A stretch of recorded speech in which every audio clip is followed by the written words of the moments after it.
Howdy, everybody. Welcome back to a second day of daily meditations. Today, I would like to focus on a heart of thankfulness to God.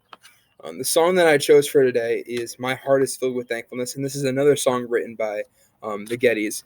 And this song really this first verse kind of talks about something that has happened recently. We just celebrated Easter on Sunday, and I just think it would be a good thing to meditate on for today. The first verse says, "My heart is filled with thankfulness to him who bore my pain, who plumbed the depths of my disgrace and gave me life again." We can be truly thankful for what Christ did on the cross. It is not anything that we deserved, but something that he graciously did for us. And the cool thing about it is it was a complete humbling of himself. Um, he was completely God, and yet he did die on the cross for you. He was crushed the curse of sinfulness and clothed me in his light, and wrote his law of righteousness with power upon my heart. Um, this is just a changing of our lives. Our heart needs to be molded by God. Um, we can't come to God on our own, but God comes to us, and he gives us a new heart when we are saved. And hopefully that we can be thankful to him for all that he does to us.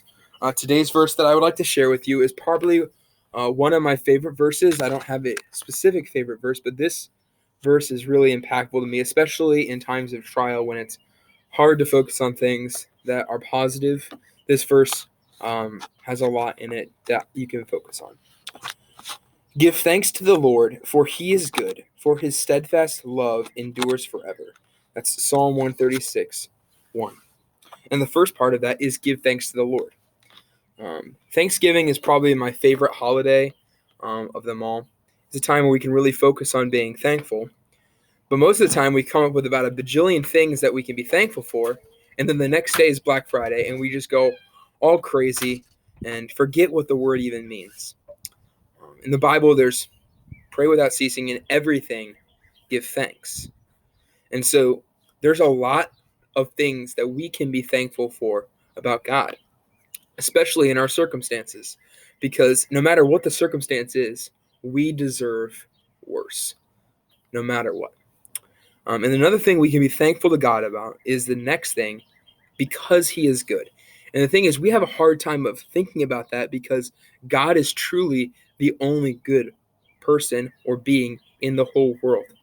All of us are not good. None are righteous, no, not one. God is the only person who is good.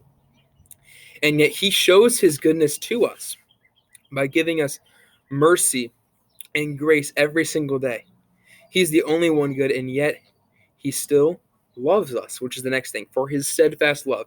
And that steadfast love in other translations is mercies. So God shows his love to us. God shows mercy. God is love, as it says in 1 John 4:8. But God really does show his love in multiple ways that we sometimes don't even notice. The fact that you're breathing today is an indication that God truly loves you and that he shows mercy because you have breath in your lungs. Now, God does love people differently, but most importantly, he does still show mercy to all people.